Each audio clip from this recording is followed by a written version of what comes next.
Scorers. Welcome back to the show. It's your boy Sean Suge Amos. This is a Real Hoopers show, and we got a lot going on. Your boy SGA took away the MVP.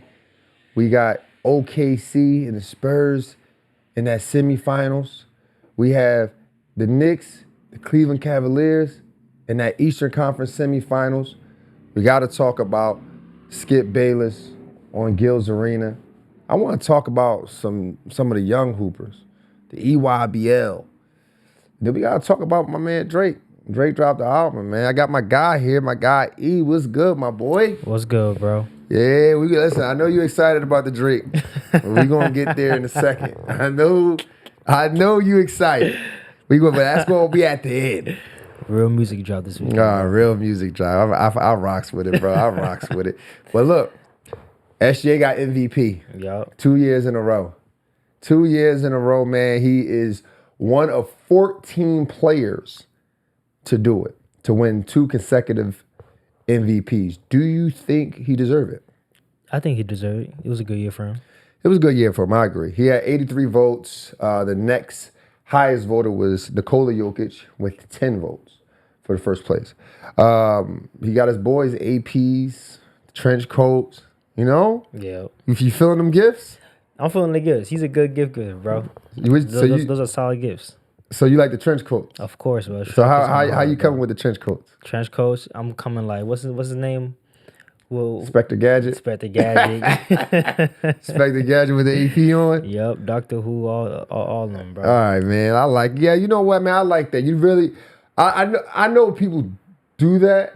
But, you know, I don't think they do it as big as does SGA do it, right? Like putting it on film and showing, giving his boys love. Mm-hmm. And it kind of changed the culture, too. When kids do they post-game interviews, they all do it. Yeah. They all bring the team over here. We about to have an interview.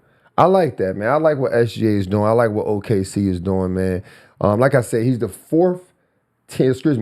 one of 14 to have 2 consecutive back-to-back MVPs. Mm-hmm. He's 8th international to have the MVP. The other 7 is Steve Nash, Hakeem Olajuwon, Dirk Nowitzki, Giannis, Nikola Jokic, Joel Embiid, Tim Duncan.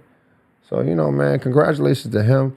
As of right now, he has more MVPs than these legends. He has more MVPs than Shaq. He has more MVP than Kobe. He has more MVPs than Garnett, Barkley. He has more MVPs than Durant, Harden, Iverson, Russell Westbrook, D. Wade, Dirk Nowitzki. Is he ahead of those guys now?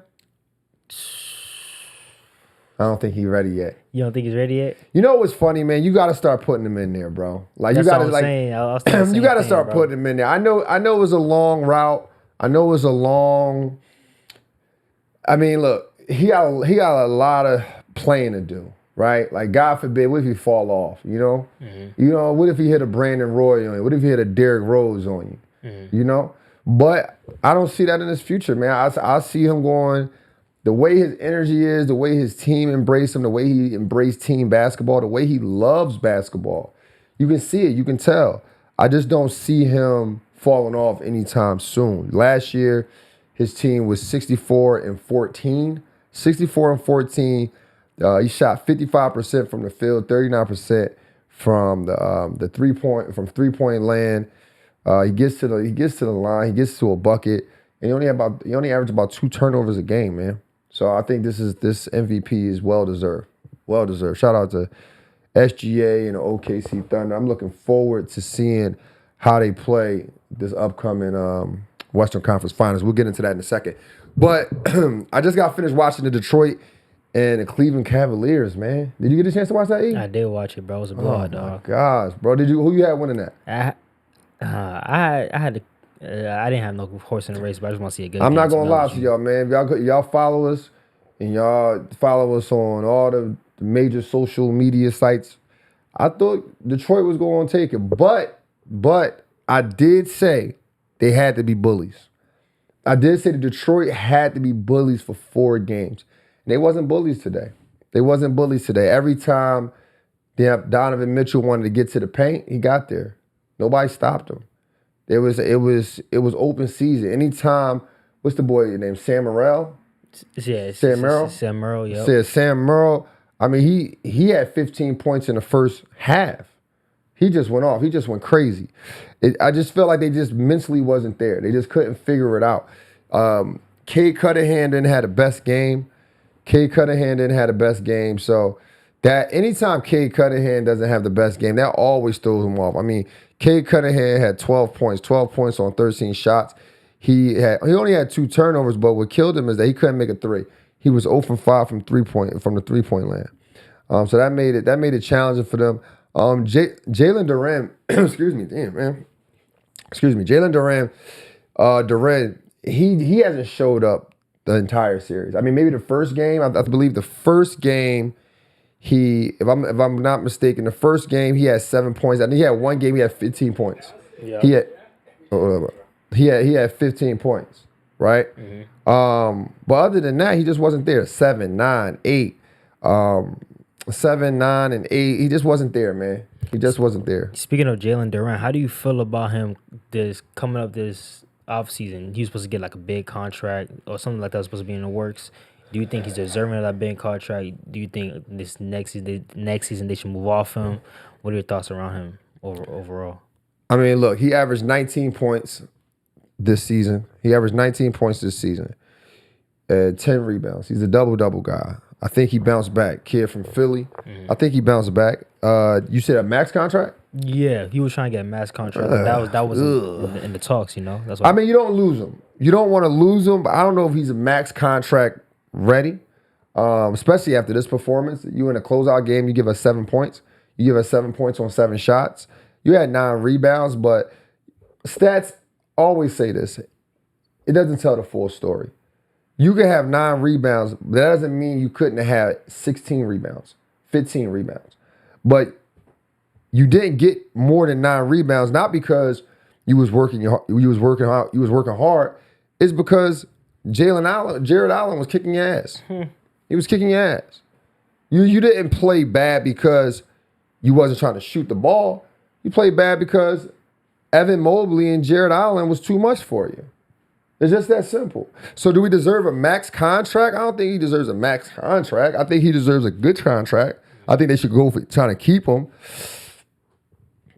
But when you think about it, I wouldn't be surprised if Detroit gives him a max contract because there's not a lot of big men out there. There's not a lot of big men out there, man. Evan Mobley had 21, 12, and 6. 12 and 6. That's what they pay him for, to stop that. He couldn't stop that. Yeah. You know? So I'm not gonna lie, I was disappointed. I was disappointed in Detroit.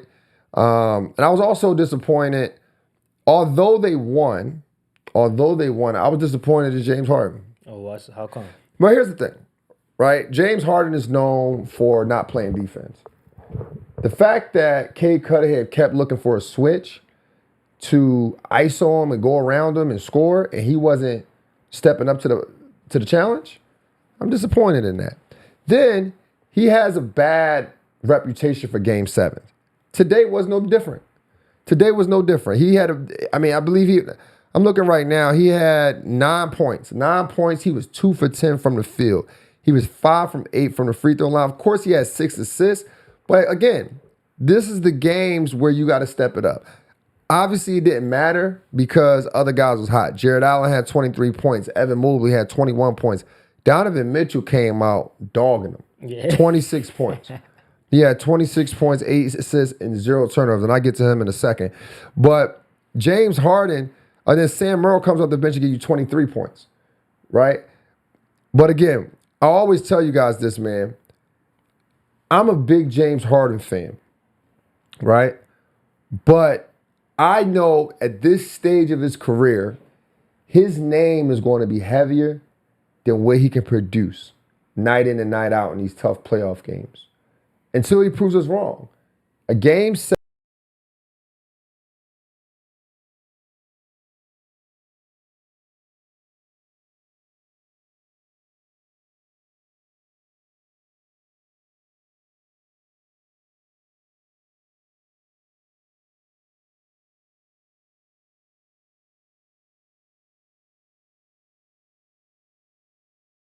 basketball. He's the most experienced with the basketball. And then, what's his name? What's my guy name? Kawhi Leonard. He's not always reliable, but other than that, I was very pleased with Cleveland. I was very pleased with Cleveland. Donovan Mitchell, he had 26 points, 6 assists, 8 assists, 0 turnovers, which was great. The first half, he had 13 points and 6 assists. He was on straight attack mode. I'm one of these guys who, I'm not going to lie to you, I didn't always believe in him. I didn't always believe in Donovan Mitchell because I always say Donovan Mitchell will give you the stats all the way up until the point until it's time to win. This is his first Eastern Conference or semi-conference game. So I'm looking forward to it. I'm hoping he keep the energy. They got a quick turnaround before the first game against the Knicks. The Knicks been resting. I believe they play on Tuesday. They play on Tuesday. Yes, they play on Tuesday. So they got a quick turnaround. One night off, they back at it. And sometimes that can help because you don't got to wait to get back in the rhythm. Then for James Harden's sake, you don't got to, let me go to Houston real quick. I'll be back. He ain't got no time now. Yeah, you already know. If he had a week off, all right, listen, bro, I'm going to Vegas. I'll be back. But nonetheless, man, shout out to Cleveland Cavaliers for holding it down. Shout out to all my Cleveland people. Much love to you guys, man. Much respect. Cleveland Cavaliers is back in the conference finals since the LeBron era. Now we got the Spurs. We got the Spurs and OKC Thunder. This is going to be exciting, Brian. This is going to be a good one. This is going to be a good one. Right now, the Spurs hold the season record for. They won 4 out of their 5 games. But here's the thing. The season record don't matter because OKC, they've been here before. They've been in this position before. They're going to take it to the next level. The Spurs, they still young. They still a little, wet behind the ears. They wet behind the ears. You feel me? So they got to strategize. They got to execute. They got to be disciplined. OKC, they come into the game trench coats and APs on. They locked in. They 40. That's why I gave them the trenches. Yeah. He let them know we coming for business. We straight coming for business, man. But okay, one of the things I like that I saw over the 5 games that they played, OKC does a good job with Wemby when they put smaller guards on him, like smaller guys on him, because Wemby's gravity. The gravity that Wemby has on the court, that's where they get their points from. So when they pass the ball to Wemby and Wemby is a willing passer, they got to rotate quick. They can't have 2 bigs on the court the whole time. So they really got to have them guards ready to go. I think guys like Alex Caruso does a good job with staying up under the big players, the centers or whatnot. Caruso not gonna do nothing to Wemby, bro. He not. No. Listen. The thing about it is you thinking about height. You thinking about player versus height. Yeah. Nah, like if you real hoopers understand this. When you guarding a taller player, right? Yeah. And you stronger, you can keep him at the elbow to stay up under him. Once he catch the ball they double. He gonna kick it. So they need to rotate quick. So they need guards. But if you keep Harkison and Chet on and they double or they have to rotate, Harkison ain't gonna get out there quick enough. That's what I'm saying. Williams ain't gonna get out there quick enough. So Caruso to have it, but you're gonna always keep a 7-footer out there. But you're gonna be able to get when they switch off these screens, when they switch on the rotation. These smaller guards, Caruso like 6'5", 6'6". Yeah. He's a strong. You saw what he did to Nikola. He's not no Wemby though. Nikola was cooking Wemby. What you mean? When last time they played in the season, Nikola was cooking him. But because I was watching the when we played against the Timberwolves, there would be times where he had smalls on him. And he just walked them out to the basket, they throw it up, and it was a quick little tip. Yeah, but Timberwolves didn't have the same game plan OKC. OKC gonna play some defense, bro. OKC some dogs. Their philosophy is you can't call foul on all of us. That's I'm just being honest. That's their philosophy. Nah, yeah, okay. You can't call foul on all of us. That's how. Listen, man. I don't want to go on a long tangent, right? But when I was in junior college, that's how we played. When I played at Aloni, the coach, his philosophy was they can't call foul on everyone. So they're going to be aggressive. They're going to be aggressive. Look, they force the most turnovers in the league. They force 16 turnovers, average on 16 turnovers. So if you get these guys turning the basketball over, it's a dub. But you got some dogs at the guard position over there. You do. This is why it's going to be a fight. Okay. There's going to be a fight. Enough. I'm excited to see it, though. Jalen Williams is back. Jalen Williams said he's back. Yo, yeah. He said he's back. But he hasn't played in the first 2 rounds at all, bro. But look, here's how I'm gonna view it though. Because some guys will say they're healthy because they want to play, right? So there's some guys that say I'm healthy. I just want to hoop. But I'm gonna watch him. That first step, that first time he gets to explode, is he really healthy? Because I believe he had a sprained hamstring. Oh, okay. Yeah, he had a sprained hamstring. So if he's not exploding, he's not getting to the basket like he usually do, he might be still hurt. So we're gonna keep an eye on him. But other than that, who I predict to win this series though? I know they're underdogs. But I'm gonna go with the Spurs. Here's what I think they need to do though. You gotta limit Shea's paint touches. Can't let him get 2 feet in the paint. You get 2 feet in the paint, collapses everything. The X factor is Dylan Harper. For the Spurs? Yeah, he the X factor, bro. He leads all bench scorers in the playoffs. He's 60% from the field. And he's a rookie and a veteran with a veteran's mindset. His dad won a couple championships. He behind the scenes. He behind the scenes.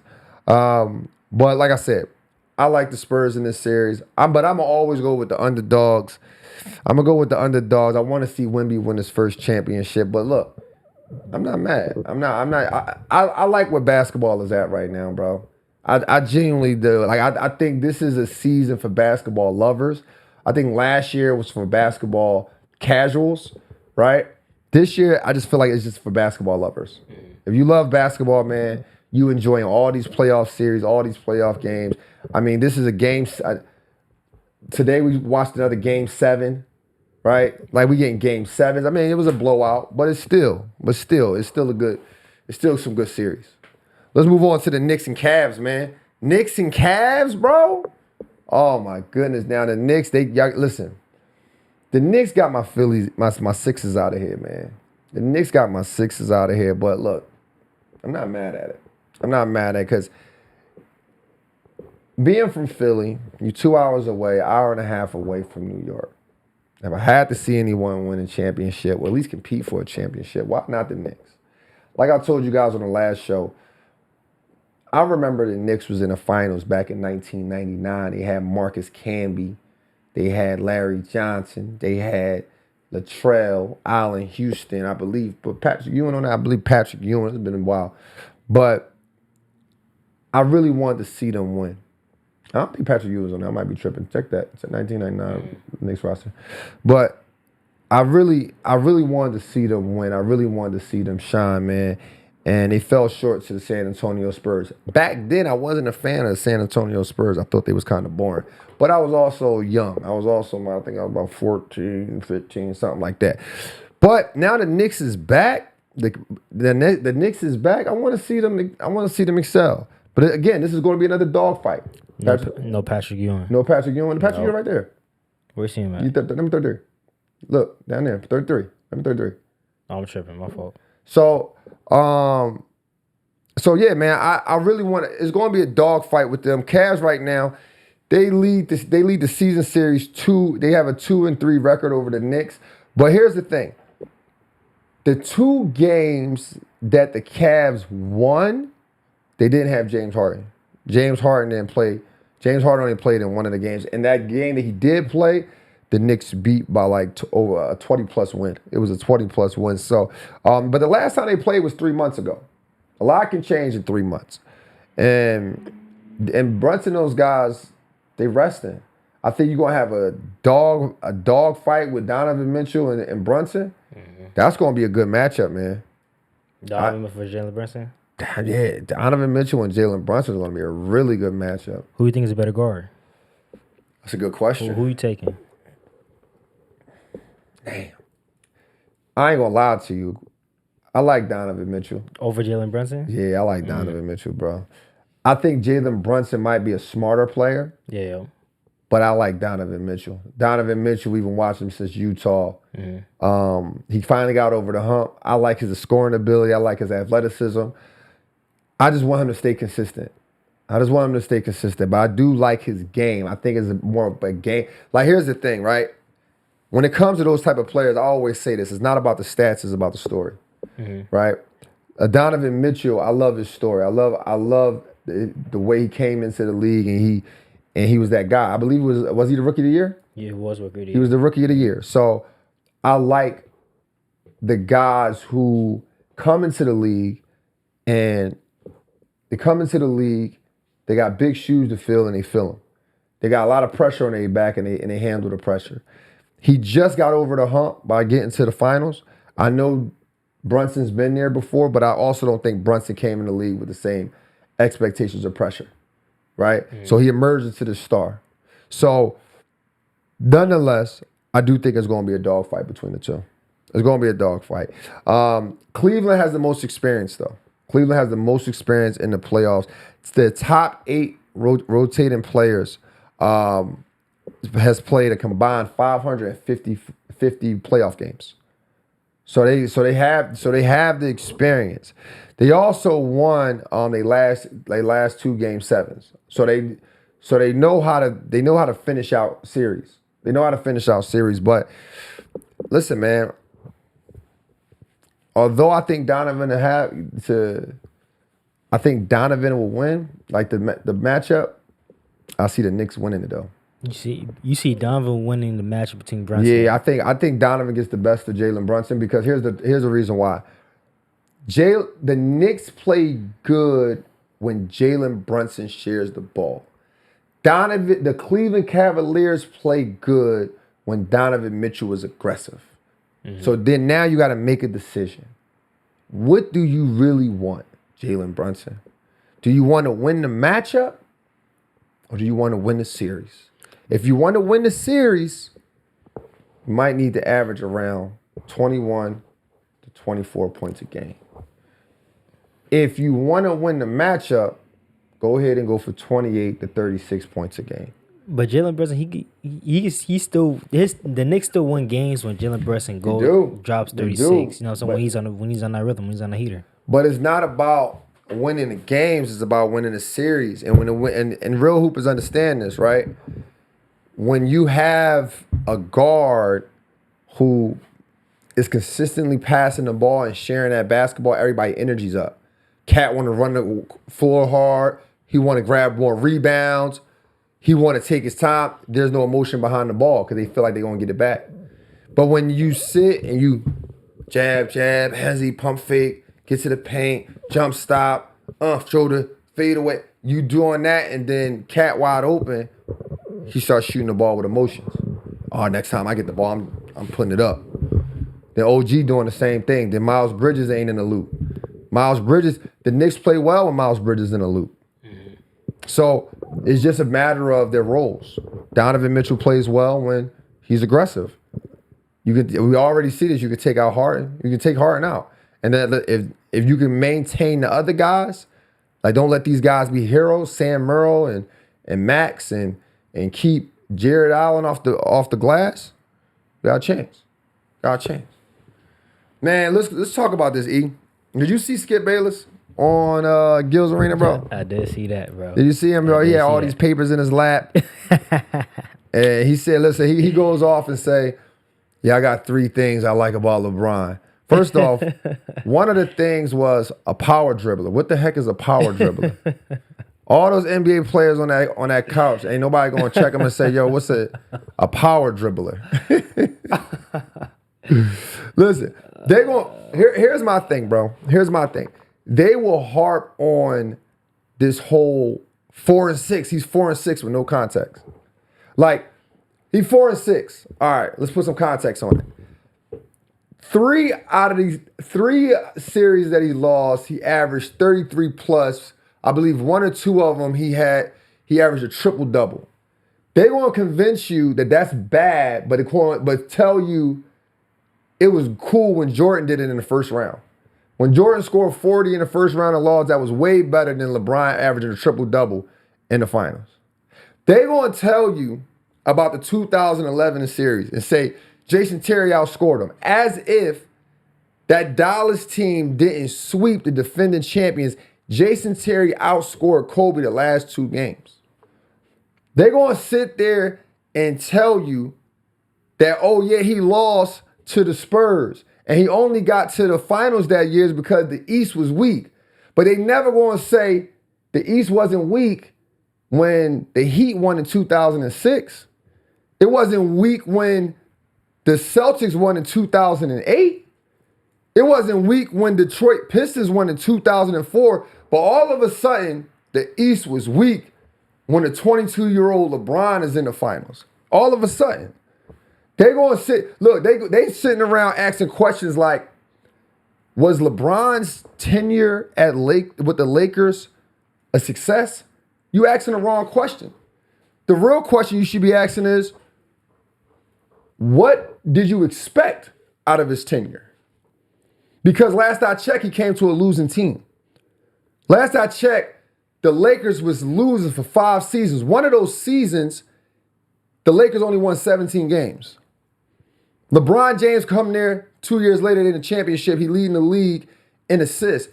The Lakers has a #1 record in the league. They'll tell you about the super team, right? But they're not going to tell you that every team he went to, they had a losing record the year before. And every team he left, they had a losing record. It don't sound so super if he ain't on it, right? They're going to sit there and try to convince you that 4-6 is a loser's way. Somehow none of them did it. Somehow none of them did it. And here's the thing. It's not about defending LeBron. It's about talking up to media narratives. Media narratives. These are the same narratives that make people fear going outside. Narratives will make people scared to go to cities they never been because a narrative is the violence there. Narratives make you fear people. They'll tell you that, oh, this is the LeBron's page. Meanwhile, all I'm trying to do is use a tool of basketball to help you think outside the box. Look at the logo. The guy's in the vehicle. That's your mind. The ball is in the air and out of space. I'm trying to use a tool of basketball to help you think past narratives, so you can be optimistic. You can be creative. But they're going to sit there and try to convince you that this boy wasn't who he was. They're going to try to tell you about clutch genes as if this dude didn't come back from a 3-1 deficit, as he didn't score 23 points straight in closeout games. They really going to sit there and try to convince you of this. If you had to stop LeBron James, Kobe Bryant, Michael Jordan's career in at the 15-year mark, Michael Jordan would have had scored 1,200 points more, but LeBron James would have had 3,000 to 4,000 assists and rebounds than Jordan and Kobe. So no wonder he missed out on 1,200 points. But they'll tell you his longevity. So to see Skip Bayless get on that couch and do all that, you got to be kidding me, man. You got to be kidding me. See, they want to brainwash you to think like sheeps. I'm trying to brainwash you to think elite, man. I'm trying to brainwash you to think elite. So make sure y'all tap in, man. But look, I was amused by it. I was amused by the stuff they were saying, but I just couldn't believe we had NBA players on that couch and someone said, LeBron's a great power dribbler. And not one person intervened. Come on, man. Now, another thing I want to talk about, see Anthony Edwards shake everybody's hand? Yeah, I seen that too. Well, how you feel about that? I was just confused on why he did it. Yeah, I was confused. Yeah, I'm looking at him like, you running for president? Yeah. Like, what you doing, bro? 8 minutes left in the game. Come on, bro. That is confusing. Like, why would you do that? Yeah, but see, this is what I'm trying to tell guys, man. Like y'all say, oh man, it's the killer mentality, it's the killer instinct, it's the bro. What are y'all talking about? These dudes are friends. They ain't no killer. The dude lost. I don't know why he did that. I wouldn't recommend he did it. I wouldn't have did it. Matter of fact, I probably would have walked off. Not because I'm mad at the Spurs. It would have been, bro, I'm mad at myself. Oh, man, listen, I'm out, man. See, fist bumps. We out. But I don't know why Anthony Edwards did that, man. But it brings me to my last point. I was watching the EYBL. I believe it was in Memphis. And I'm not going to lie, man. It was just sloppy. It was just sloppy, bro. Like, Anthony Edwards shaking hands at 8 minutes left in the game. I'm watching the EYBL later on that night, and I'm talking about the shots they were shooting. There was no passing. And here's the thing that's sad to me, man. I can tell that the coaches in the huddles was trying to teach something. I could see them drawing stuff up. And the first thing they do is come out and shoot it. The sad part is that kids don't even want to learn basketball no more. I don't think the parents even care about them learning basketball anymore. I think if it's my kid versus your kid thing, my kid versus the world, they're not concerned with passing. They're not concerned with being a better player. They're not concerned with developing to good guards. They only concerned with their stats. That's it. They're just concerned with their stats. I'm watching a coach draw up a play. Kid comes out, shoot it quickly. The first thing that comes to my mind is kids don't love basketball anymore. They like it. They don't love, like, I remember when I went to the Easter Invitational Camp, and there was this guy, and he said he used to train, bald white guy, short guy. I wish if somebody in the comments know who I'm talking about, go ahead and drop the name. But he said he used to train Paul Pierce. When he told me that, I was trying to be in his group every time. Anything I can learn from him, I'm taking with me.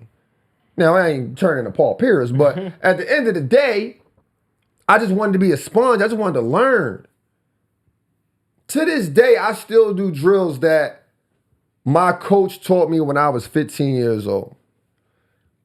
Kids don't even want to learn no more. They don't even want to learn basketball. I can be talking to a kid about like the fundamentals. I could tell him, hey man, you don't get 20 shots a game, so make sure you value the shots you take when we're here in practice. A kid will blurt out, but SGA does. Really? Of course he does. He can pay $60 million. Of course he does.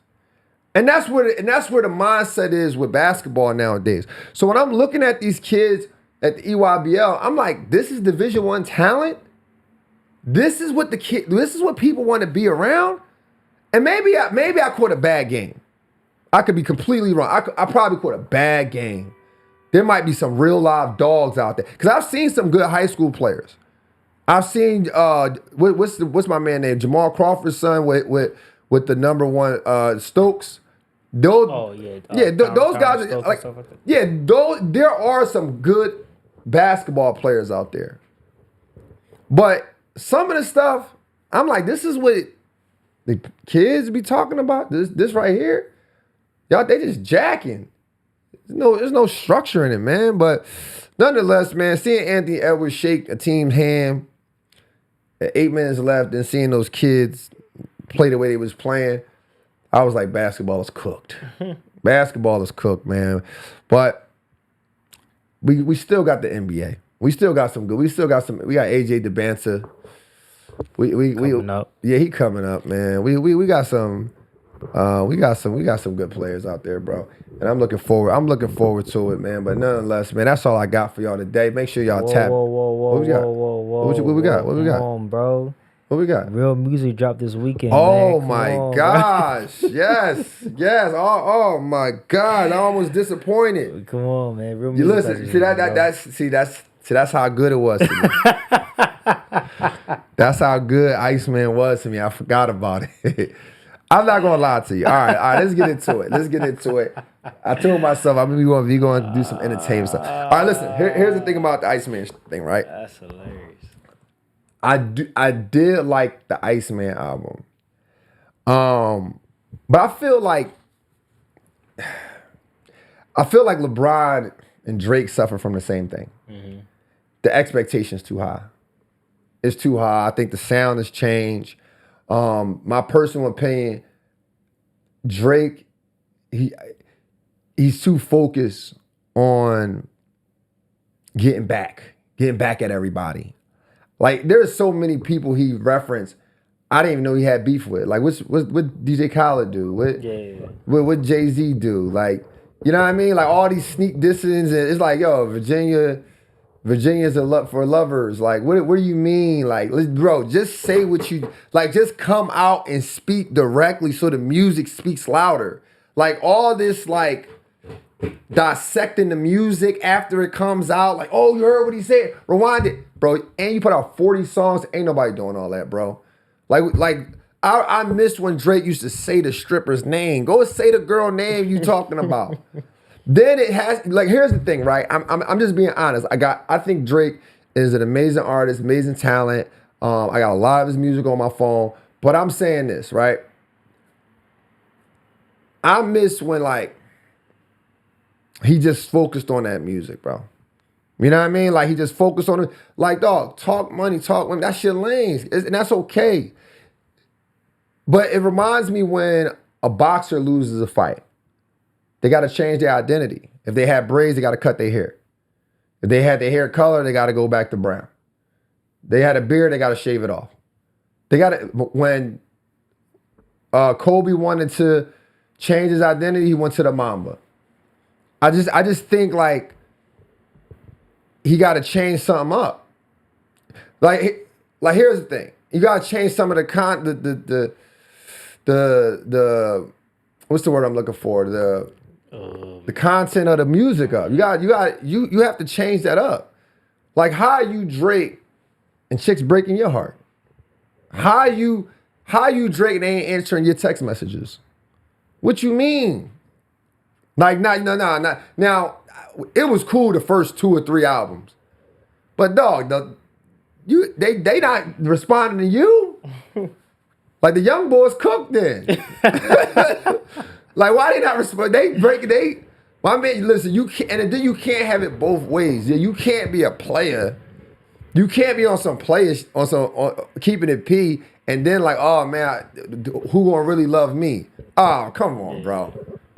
Either you got, it's one or the other. But other than that, man, I think he has some good songs. I didn't get through the whole 40, so my opinion just coming from the Iceman part of it. Man, make sure y'all tap in, man. Make sure y'all support the brand. I'm trying to brainwash y'all to think elite. They were trying to brainwash y'all to think like sheeps. Make sure y'all tap in. Go to goalsactivewear.com.